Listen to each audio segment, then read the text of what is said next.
Rebeldes do Tigré finalmente entregam suas armas ali na Etiópia em um processo de paz que começou em novembro de 2022.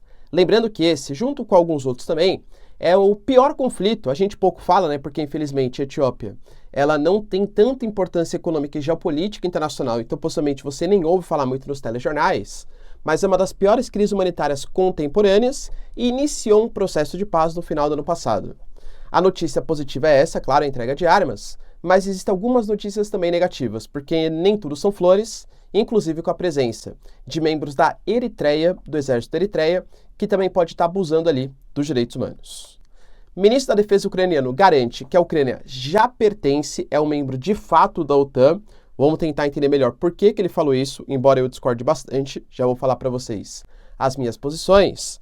Enquanto a Turquia, na verdade, os Estados Unidos, novamente compra uma briga bem séria com a Turquia em relação ao envio de caças, dos caças F-16. Vamos entender por que isso está acontecendo.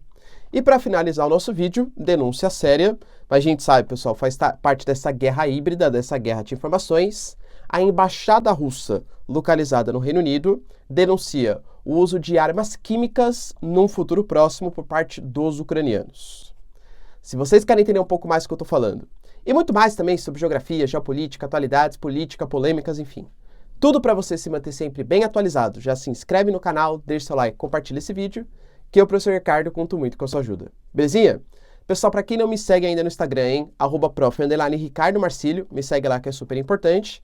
E claro, se você quiser contribuir para que eu continue produzindo conteúdos diários aqui para vocês, pessoal, sensacional, seja membro, isso ajuda muito de verdade, tá? Ou faça algum tipo de contribuição. Vou deixar aqui a chave Pix, pessoal. Se puder ajudar, sensacional. Tamo junto? Final do meu trabalho, né? Tamo junto? Então bora lá pro vídeo, pessoal. Seguinte, dentre as notícias mais importantes que rolaram, muita gente fala, professor, você comenta pouco sobre a África e tal, né? E eu faço uma meia-culpa, de fato é verdade, né? E a África, embora seja o continente hoje que mais tem conflitos no mundo, pelo menos em relação a números e número de mortes também, ele é pouco comentado porque, infelizmente, a gente está num mundo muito voltado para a questão de engajamento e tal.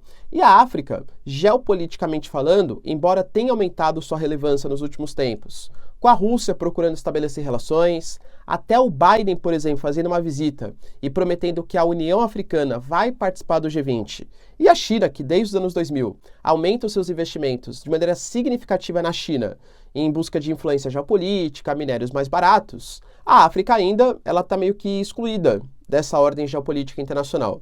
Então, por exemplo, o conflito da Etiópia, ele é um conflito que data de 2020, quando alguns membros do norte da Etiópia, região do Tigré, eles não vou falar se autoproclamaram independente, claro, mas eles queriam uma independência um pouco maior e pedindo por essa independência, eles atacaram um posto federal.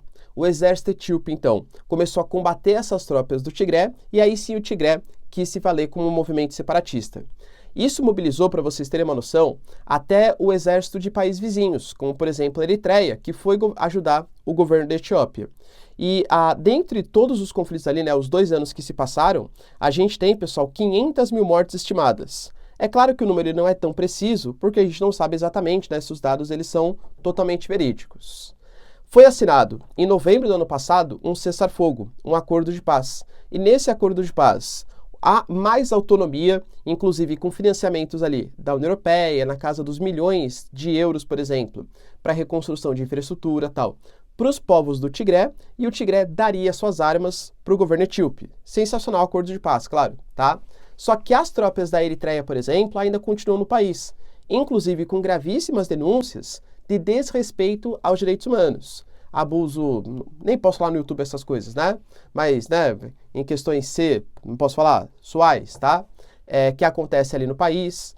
Inclusive, o crime de fome sendo utilizado como uma arma de guerra também. Isso tanto pelo exército etíope quanto também pelo exército da própria Eritreia. Então, o desrespeito aos direitos humanos, ele foi gigantesco.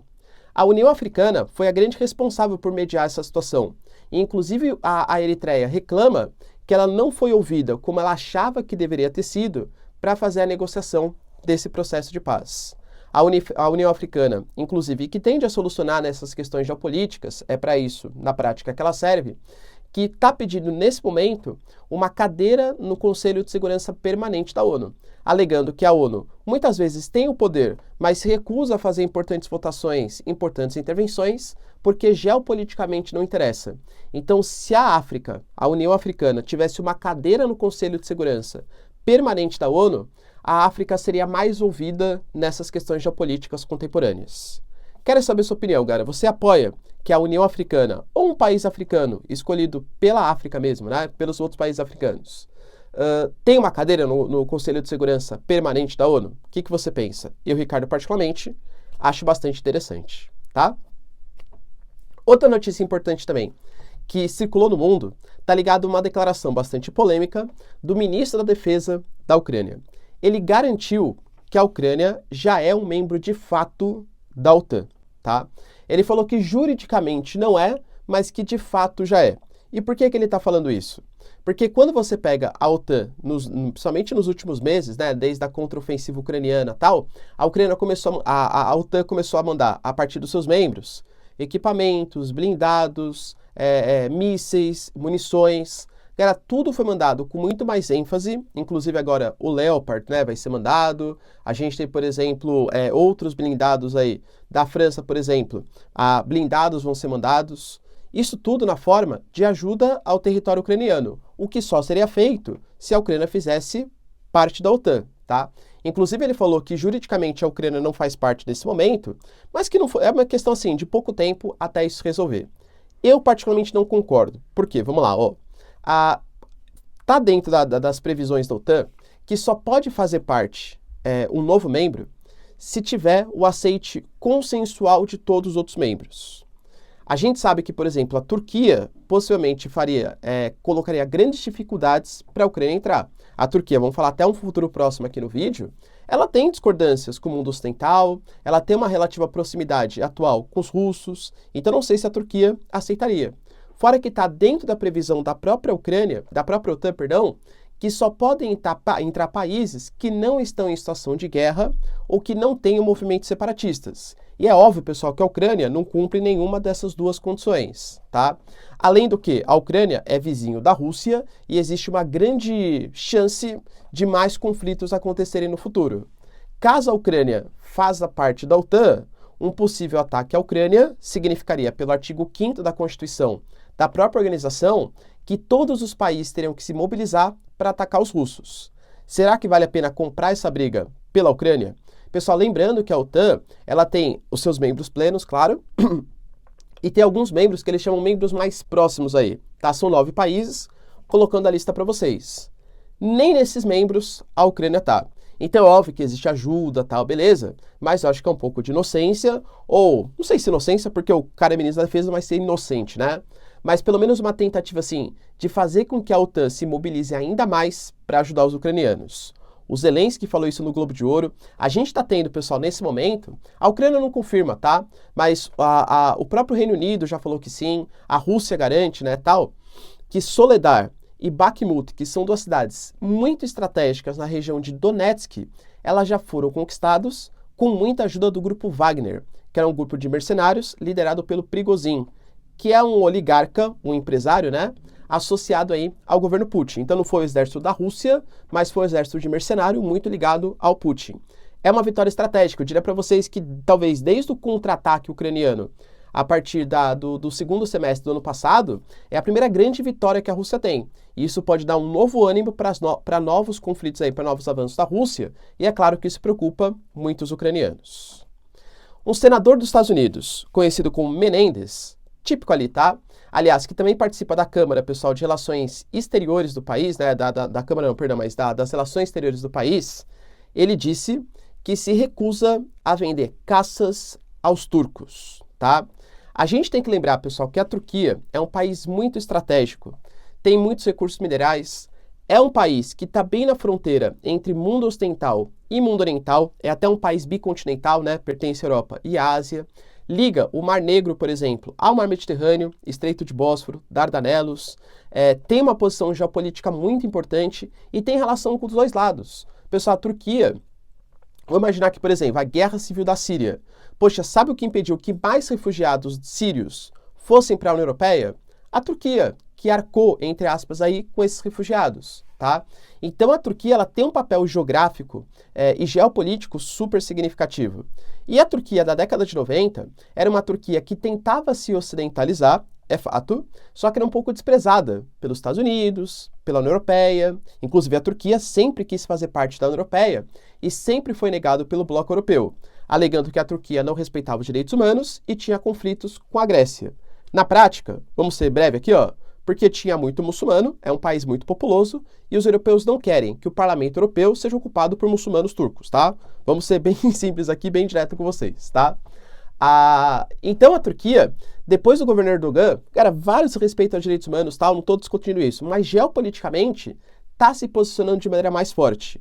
E a Turquia, nesse momento, está se negando a aprovar a entrada da Suécia e da Finlândia na OTAN, alegando que os dois países eles não se comprometem com acabar com o terror, não posso falar no YouTube, ismo dos curdos, dos povos curdos, alegando que existem membros do PKK, que é o Partido Trabalhista do Kurdistão, a grande liderança dos curdos, que querem um pedaço da Turquia, estão exilados na Finlândia e na Suécia, e a Suécia não extradita esses presos, não extradita esses terror, né? Não posso falar aqui no YouTube, tá?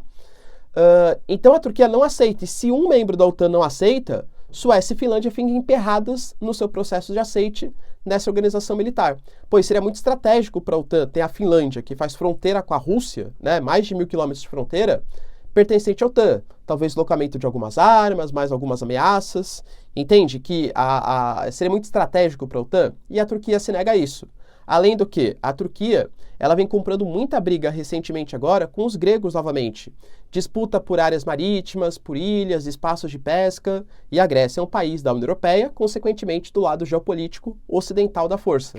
Então, pelo desrespeito aos direitos humanos, pela questão de perseguição aos jornalistas, o Erdogan, o governo mais autoritário, inclusive com eleições na Turquia, tá? É para ficar esperto aí, Turquia com uma hiperinflação, vamos ficar esperto o que vai acontecer esse ano.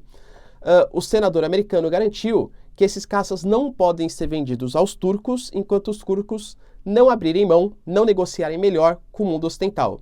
A Turquia está negociando acordo de grãos com a Rússia, a Turquia não sancionou os russos e por mais que pertença à OTAN, a gente sabe que estava jogando um jogo duplo ali do jogo geopolítico. Então, Turquia e Estados Unidos, mais uma vez, como já aconteceu no passado, a Turquia, por exemplo, já comprou briga com os Estados Unidos, inclusive por questões militares.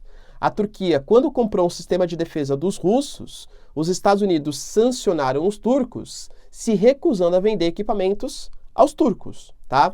Então, Turquia, cada vez mais, vem se orientalizando também. Na verdade, está jogando o jogo geopolítico, tá? O Erdogan, excetuando todas as questões, tá? Desrespeito aos direitos humanos, questão da Armênia, não é isso que eu estou discutindo. Mas, geopoliticamente, está sabendo posicionar a Turquia. E para finalizar aqui o nosso vídeo, uma denúncia da embaixada russa, colocando que os ucranianos estariam, inclusive eles até colocaram um vídeo, tá? No Twitter ali deles, e estariam utilizando armas químicas. Como que essas armas químicas seriam utilizadas, a gente ainda não sabe. Pode ser um ataque à Rússia, uma provocação à Rússia, segundo a embaixada, ou pode ser algum tipo de bandeira falsa. Como assim, professor, uma bandeira falsa?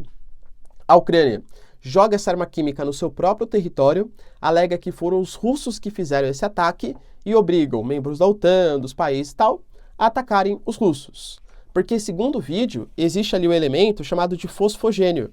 E a própria Convenção sobre Armas Químicas que existem no mundo se recusa a esse tipo de armamento. Tem que ter uma resposta, se de fato ele for utilizado, de toda a comunidade internacional. Então, agora, se esse vídeo é verdade, não sabemos. Se a Ucrânia realmente está produzindo para utilizar, não sabemos. Inclusive, a Rússia alega que já fez acusações nesse sentido no passado e ninguém ligou, e que inclusive que pode ter algum tipo de influência dos Estados Unidos. Assim como existem denúncias, segundo a própria Rússia, que existem biolaboratórios localizados no território ucraniano para desenvolvimento de agentes patológicos para atacar no futuro os russos. E aí, pessoal, você acredita nos russos? Dá para acreditar na embaixada? A Ucrânia vai usar armas químicas? Deixa aí nos comentários, quero saber sua opinião. No mais, galera, se vocês curtiram o vídeo, tamo junto, beijos, abraços e tchau, tchau.